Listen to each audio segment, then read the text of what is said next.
let your hair get in the way. Can't be defined by your mistakes. Hey guys, I'm Cheyenne. and I'm Ia. And we're the Grow and Glow podcast. You know, we started a podcast because we thought, why not, honestly? Also, we're funny, so. And we're pretty, so.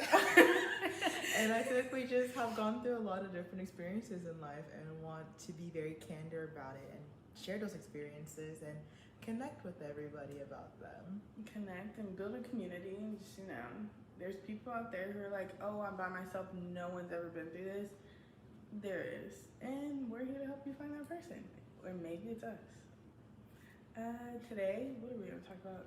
Today, we're going to get into the nitty gritty right away. We're going to talk about trauma. Right away, all right. I feel like people always have a misconception of what trauma is. It looks different for everybody. I feel like we tend to downplay our own trauma if it's not quote unquote like as big as someone else's, but everyone's trauma is their own trauma. So your feelings and your responses to them are 100% valid. Yeah, I always say, like, for you it was a random Tuesday, but for me it was like the most traumatic day of my life, because that's really how it is. Mm-hmm. And people really don't know you're traumatized unless you tell them, because if not, they're just like, oh, it was just a Tuesday, like nothing really happened. And to you it's like, that was the worst day of my life, that was the day everything fell apart. But if you hold it in, no one's ever gonna know that. And I don't know, I feel like even then everyone has like such a different idea of trauma, that everyone's just like, oh, it's not that big of a deal, I can deal with it on my own, kind of thing. But you can't get through things alone. You have to confide in someone or find ways to help you cope, because it's definitely not healthy to hold in all that hurt. Yeah, no, like, I know I'm one to tend to like self-isolate and be like, oh, I can figure this out by myself, I don't want to talk to anybody. And I realized I was doing more damage than I was like helping myself. So I started like journaling, so that way I can still do it by myself, but like I'm not isolating myself from the world. Or I'll just like go work out or something, do something by myself. So I'm not isolated, but I'm still healing. I just cry a lot. She does. I'm a crybaby, but I don't take that as a bad thing. I just think I'm a very vulnerable being who just feels everything all at once, and I think I'm more comfortable with allowing myself to do that, and I feel comfortable in confiding in people about it. I mean, when I'm feeling depressed, I'll straight up tell my friends, yeah, I'm depressed as hell right now. And, you know, I accept it and I just do what I need to do to cope and to deal with it all. I'm not much of a crier. Like, if you'll ask anybody in my life, they'll tell you probably a handful of times how many times I've cried in front of them. I think I've seen you cry like twice in the 4 years we've been friends. Yeah, one time my parents filed renewal, and then when my dad died, and I was on FaceTime with you, that was the only time you saw me cry. That first time, I don't know what the hell got into me. I just could not speak. I was a mess. But now I feel like you're rubbing off on me. I cry about everything. I was watching All American today and was sobbing in my bed. I think I'm definitely an empath. I definitely feel other people's pain a lot. I'm an empath. I just like internalize it though, because I'm just like, I don't want to deal. Like, if I don't acknowledge the other energies, I pretend like they're not there, and then I can pretend to not be sad. Or it's easier for me to like tap out of somebody else's energy if like whoever I'm around is like hella depressed and shit. I'm just like, no, gonna pretend like you're not feeling like this, because I'm not gonna bring myself down. Should we talk about our very first like traumatic experiences? Like, what's the first thing you remember? Like what we remember, yeah. Let's see. Ooh, I remember the first traumatizing experience I had. I couldn't have been any older than 6, like 6 or 7, and we lived in like a city in LA, and my uncle got shot, like right here, and he came running up, and he was like, oh my God, I got shot, like bleeding, holding his face, and me and my aunt were outside playing. We're little kids, so we're just like, oh, you're joking, it's ketchup, haha. And then he ran in the house and everyone started freaking out, and I was like, oh, this is serious. And then I saw blood in his head, and I was like, oh, he's gonna die. So I was freaking out because I thought my uncle was gonna die. And like my mom was consoling me. It was like, no, he's fine. Like, it went in and out. Like, it didn't hit anything internally. But I was like 7, so to me, that was traumatizing. To my mom, it was like, yeah, it happened, but like he wasn't gonna die. It was just like a flesh wound to them. Right. So I don't know. I feel like mine are just very traumatizing from the get go. What's yours though? Well, I think the one that I always till this day think about is when my aunt and my grandparents passed away, because it happened just so suddenly. I was in 7th grade. I remember just coming home from school one day, and I had like a bunch of family members at my house, and my mom's crying. I'm just like, what is going on? Then they told me my aunt passed away, and then we had went to Cameroon for her funeral. Then when we came back, my grandma passed away 4 days before my birthday. Oh.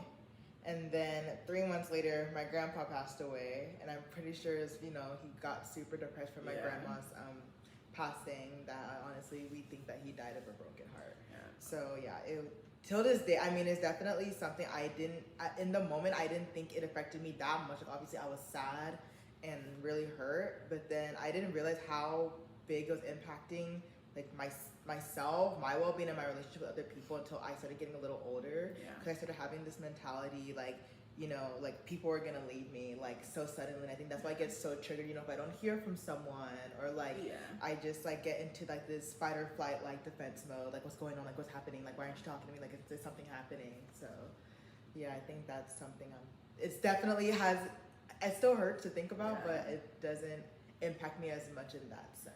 I feel like with stuff like that, like with grief, that's never gonna go away. Like me, like especially with my mom and like all of us, like being new to like grieving, period, because no one in my family has died before my dad except for my great grandpa, and he was like in his 70s. Like he was still young, but we were like, okay, like he lived a long life. My dad was only 39, so like I understand that like it's hard to talk about, but I'm okay on my day-to-day life.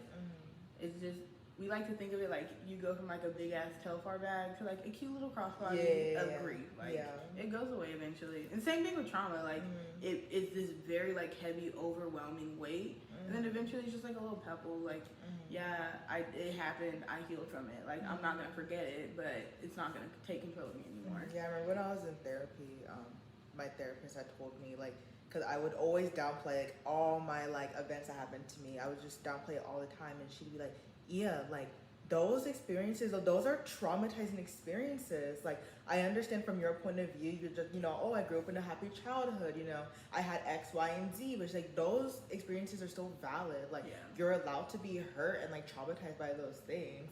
And I think is when she said that, I started like really like reflecting, okay, like what has happened in my life that's like impacted me as an adult today. I think I started thinking about like, oh, what has happened to me in my childhood that's impacting me now when I was in high school, because I realized I was like having a lot more problems when it was like coming like, oh, I'm starting to like guys, but my biological dad's not in my life.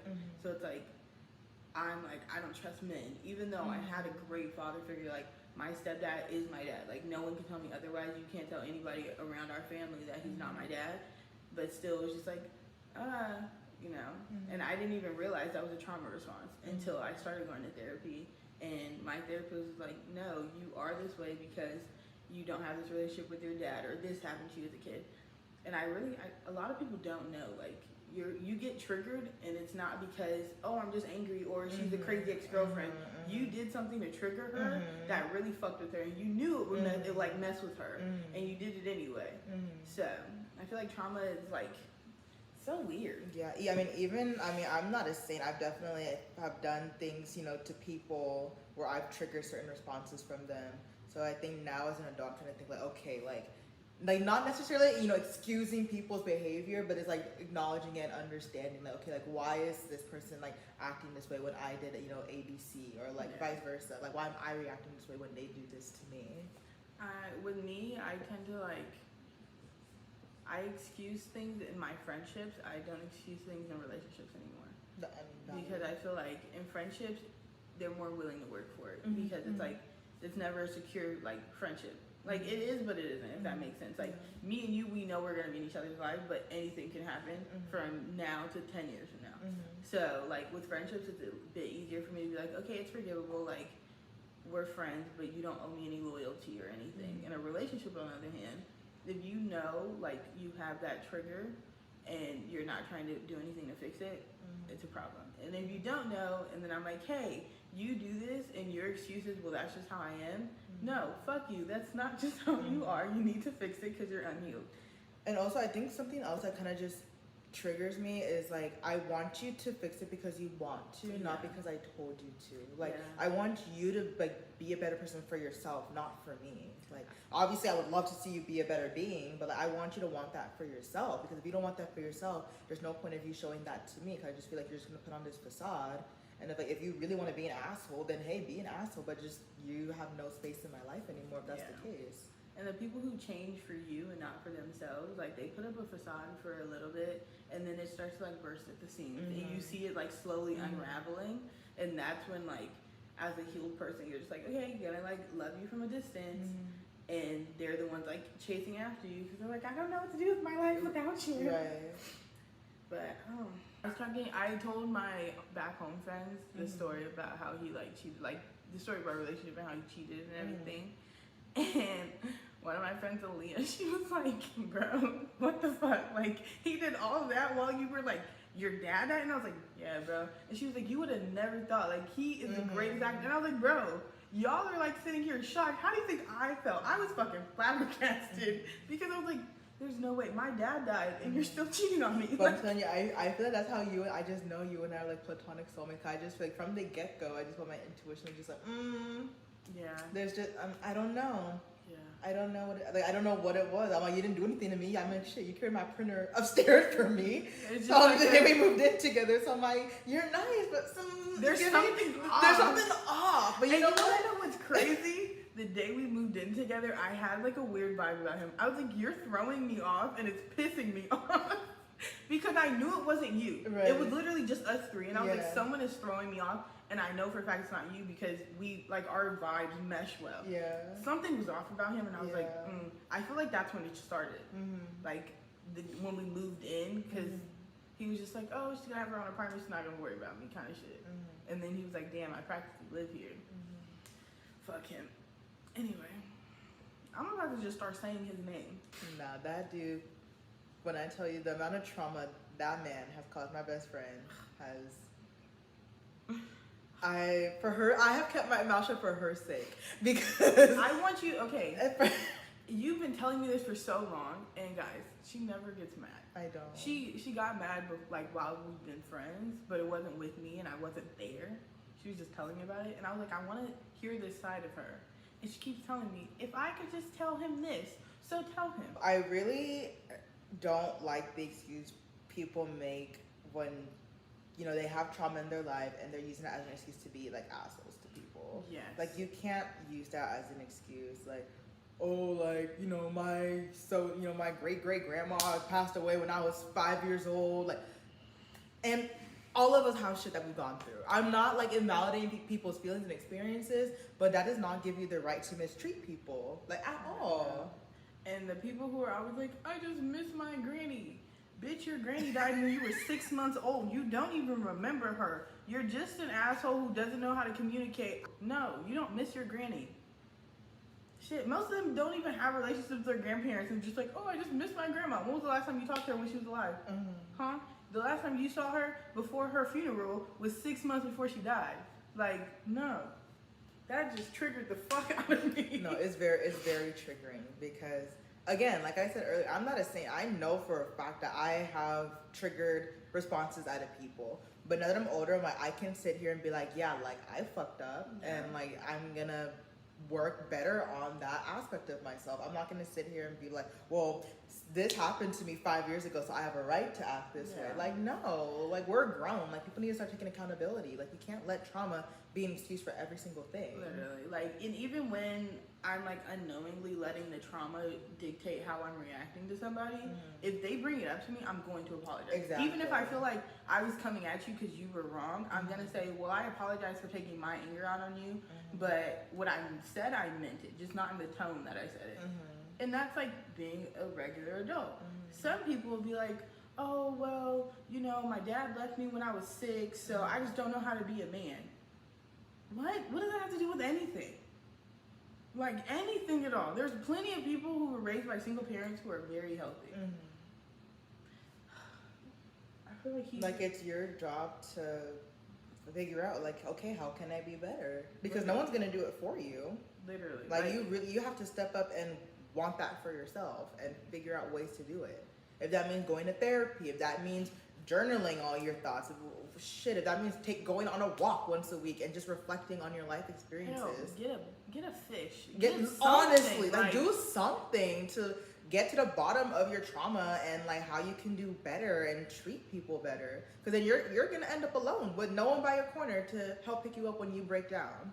Yeah, and it's always Simple the as that. ones who cause the most havoc in their journey of life who at the end are sitting here like, well, why am I sitting here alone and depressed in an empty house with no wife or kids or grandkids, and everyone else who did me dirty is living a successful life? When really that's just your trauma speaking. No, you did not do anything good enough to deserve all the happiness at the end of life if you're traumatizing the fuck out of people. Like, hurt people for real hurt people. Like that I used to think that saying was so corny, but it's so true. Like if you're hurt, you're just gonna fuck up everybody else around you. Which is kind of funny because that's why I was crying so much in All American. When like, so you know how Spencer is like going through like the why does everyone leave me? That scene, I had watched it before because you sent it to me on TikTok. When I watched like the whole like the context before it, I was sobbing. And I was like, I know he's just playing a character, but if I could put into words how I felt in the last like 3 months, it would be that. Because it was just like, damn, everybody does something to fuck up where I have to leave or they leave me. And I'm like, no, it's not my trauma speaking. Like, it's not my fault. Like, or it's my trauma speaking. It's not my fault that like they left. It's them not feeling worthy enough. And then obviously my dad didn't have a choice and like he died. So yeah, I think that's something I'm really trying to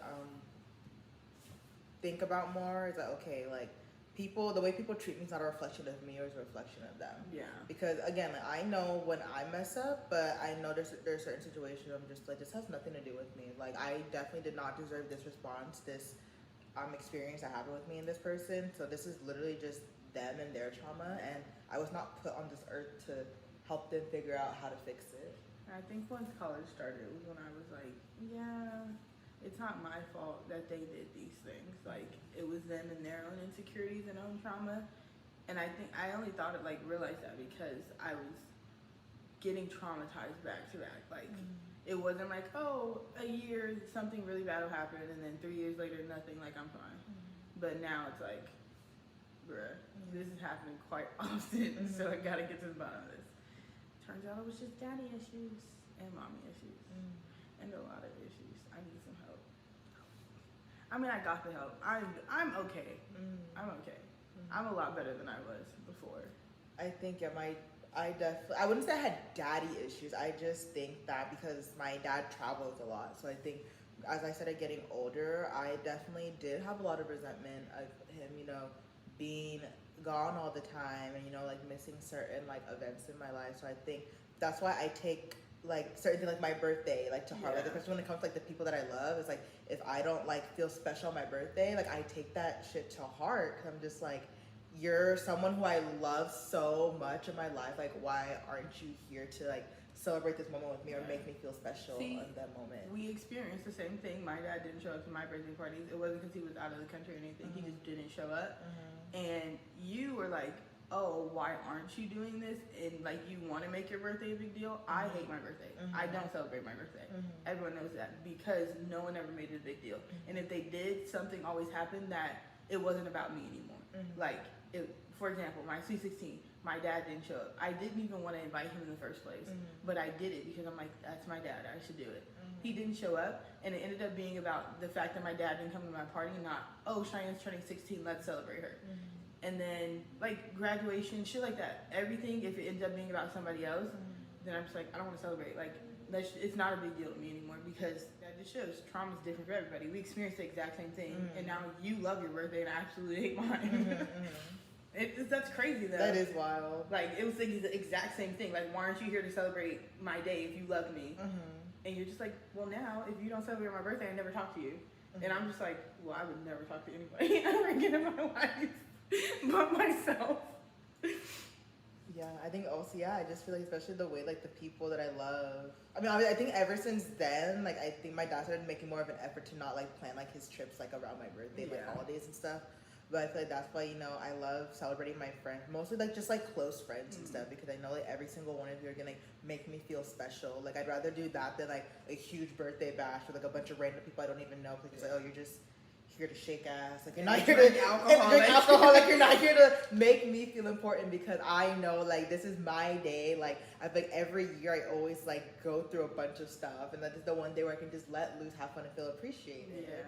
Like, I don't know. For me, I'm just like, whatever. It is what it is. I do go all out for my friends' birthdays, though, because I know it's special for them. Like, for you, when I got you the book bouquet this year, she told me about it like 6 months before, and she was just like, oh, my man's gonna do this for me, and I was like, so cute, I'm gonna do it first. Like, every time she sends me something, every time she sends me something, I'm just like, save it, because I'm gonna do it first. Like, I do that for the people in my life, because I realize I can't expect that from other people if I'm not that person for them.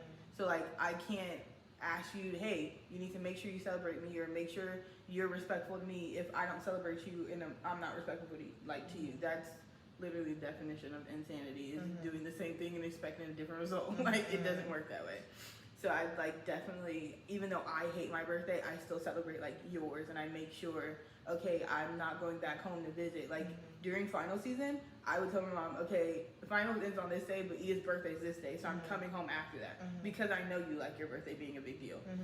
It's So a Sagittarius to me. It is. It's fucking fire signs. Well, I remember, I think it was my 17th. I think it was my 17th birthday. I remember, because I share a birthday with two of my other friends, and we all had, like, a big birthday dinner. And I remember what this girl I'm no longer friends with, she just kept bitching the entire time, because we had a reservation. We didn't have a reservation. We were waiting for a table at Cheesecake Factory, and there's 17 of us. Obviously, it's gonna take a while. Yeah.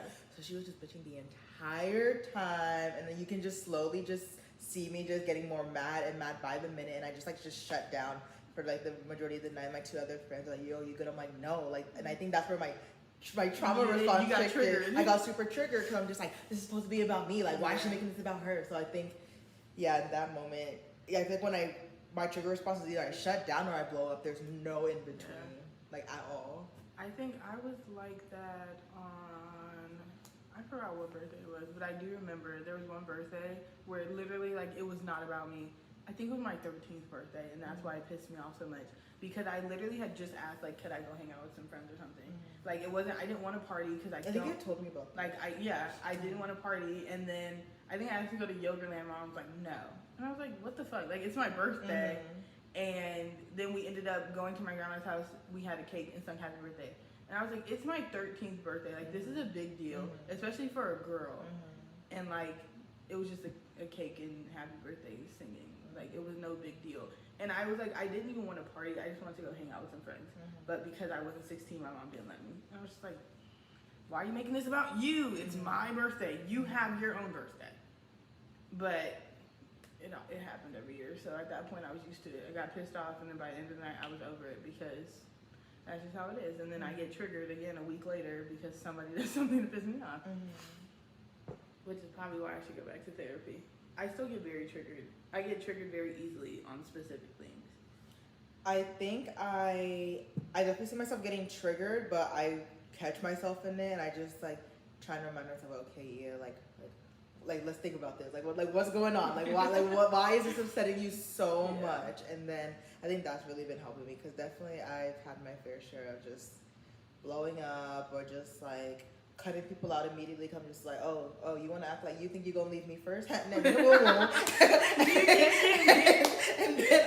leave, which is a horrible, like, response to things. I need to stop doing that. I'm definitely acknowledging that, like, okay, like, the world doesn't revolve around me, and I need to acknowledge that and really take into consideration other people's feelings. And I get, like, very triggered relationship wise, and I know it's gonna be a while before I fix that, because this guy, like, randomly DM'd me that I, like, went to high school with, and I was just, like, with my friends at brunch, and I was like, I don't want to respond to him. I can't. Like, if he just says one thing wrong, it's gonna do something to me, and it's gonna piss me off, and I can't do that. I'm not ready yet, or at least I don't think I am. but I'm also like trying to figure, like, get in tune with my emotions more and figure out why am I feeling things I feel, especially when it's like today in the plane on the plane ride like home, I wanted to cry the entire time and I could not figure out why, and I was like, at the end of it, these weren't my feelings, they were somebody else's. Like, I was feeling someone's energy and I couldn't figure out why they were sad, but like, if I would have just ignored it, I would have thought I was being depressed, like I was depressed again, and I would have went in a spiral because I would have thought I was doing so good and slipped it back into a depression. But I think that's a part of healing too. Is like we need to like acknowledge the fact like it's not linear. Like there's days where you're gonna be like this for a while, then you might just drop down like that. Like it's very fluid. It's very fluid. Like I definitely have my favorite moments where I'm just like, oh, I'm doing so well. I'm in my happiest version of myself. Yada yada. Then like the next day, I'm just like, why am I crying all day today? Like what is going on? I'm like, so, yesterday I was so happy, and today I just want to cry all day and lay in a ball. And then sometimes I look at the calendar and I'm like, that's why. Yeah, there's that too. I'm not a bitch. I'm just being messy. But I think like this whole week, you know, leading up to grad and everything, I was so ecstatic and happy. And then now that it's like over, I'm like definitely like I feel myself like, oh wait.